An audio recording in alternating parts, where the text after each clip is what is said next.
Work placements are really valuable parts of study that students do. There's no denying that they're vital for their professional development.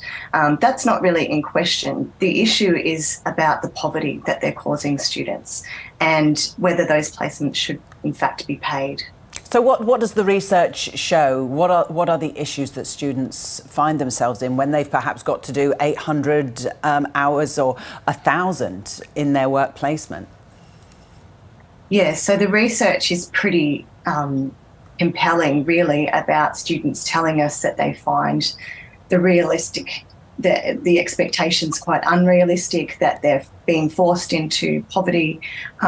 Some have talked about, well, many have talked about actually giving up their paid work in order to undertake placements. And if you're talking 1,000 hours, or, for some professions even more than that, it's a significant chunk of time. And so, it means that people's normal capacity to earn an income is substantially affected. And so, people are talking about losing, for example, $25,000 worth of wages, routinely going without food, not being able to afford their rent, going into massive debt, maxing out their credit cards, having to give up rental properties in order to go and live with parents, even if they're mature age students with their own children. So a loss of independence. And of course, the impacts on mental health then become, really pronounced, with students saying things like, I don't know how I'm going to survive on such little money for another 6 months, and I'm still recovering from the last placement, and it just basically decimating mental health and finances. And of course, those things impact on students' capacity to learn, because if they're hungry, they can't concentrate. If they're worried about being evicted, for example, they're not able to fully immerse themselves in the learning experiences in the way that we would hope for the development as professional practitioners. Yeah. So what's the potential solutions then, Christine?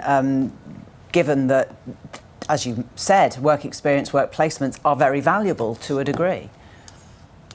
Yeah. So we pay trades. We pay apprentices to learn. We also pay police and firefighters while they're doing their professional training. So why not pay for vital professions who, especially when there are workforce shortages for those professions, both in terms of labour and in terms of skills. So this would really be an investment by Commonwealth Government into the practitioners of the future.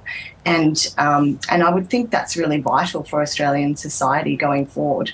We also don't want a situation where only the wealthy students can afford to complete their degrees, because we do need diverse populations in our professions. Is there any willingness from the government to fund placements, or any money in the education budget?